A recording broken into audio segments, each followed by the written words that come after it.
সমুদ্রের প্লাস্টিক দিয়েই তৈরি হলো ভবিষ্যতের জাহাজ।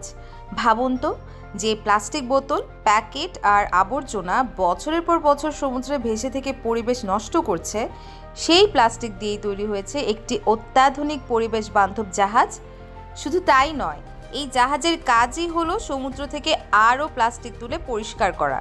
শুনতে সিনেমার গল্প মনে হলেও এটি বাস্তব প্রযুক্তির একটি দারুণ উদাহরণ।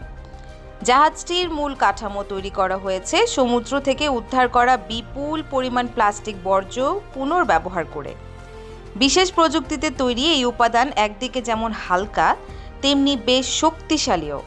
আর সবচেয়ে মজার বিষয় হলো, এটি চালাতে ডিজেল বা তেলের কোনো দরকার হয় না। জাহাজটি চলে সৌরশক্তি এবং ব্যাটারি প্রযুক্তিতে, ফলে চলার সময় প্রায় কোনো কার্বন নির্গমনই হয় না। এখন আসি এর সবচেয়ে দুর্দান্ত ফিচারে। জাহাজের সামনে রয়েছে স্বয়ংক্রিয় কনভেয়ার বেল্ট ও ভাসমান ব্যারিয়ার, যা পানিতে ভাসতে থাকা প্লাস্টিক বর্জ্য সংগ্রহ করে। একবারে প্রায় ৯,০০০ কেজি অর্থাৎ ২০,০০০ পাউন্ডেরও বেশি প্লাস্টিক জমা করে দিতে পারে। শুধু বড় প্লাস্টিক নয়, পানিতে ছড়িয়ে থাকা ক্ষুদ্র মাইক্রোপ্লাস্টিক এবং তেলের দূষণ কমাতেও এটি কাজ করতে পারে। এমনকি ভেতরে থাকা পরীক্ষামূলক মিনি ল্যাবের সংগৃহীত প্লাস্টিক রিসাইক্লিং নিয়েও গবেষণা চলছে।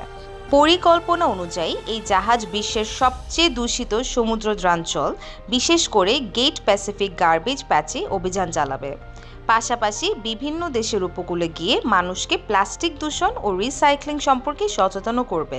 যদিও এই ধরনের প্রযুক্তির কার্যকারিতা এবং সক্ষমতা বাস্তবে কতটা সফল হবে সেটি সময় বলে দিবে, তবে পরিবেশ রক্ষায় এটি নিঃসন্দেহে একটি আশাব্যঞ্জক উদ্যোগ।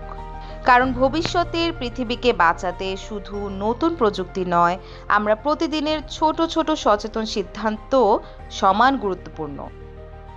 আপনার কি মনে হয়, এমন প্রযুক্তি কি সত্যি সমুদ্রকে প্লাস্টিক মুক্ত করতে পারবে? কমেন্টে জানাতে ভুলবেন না।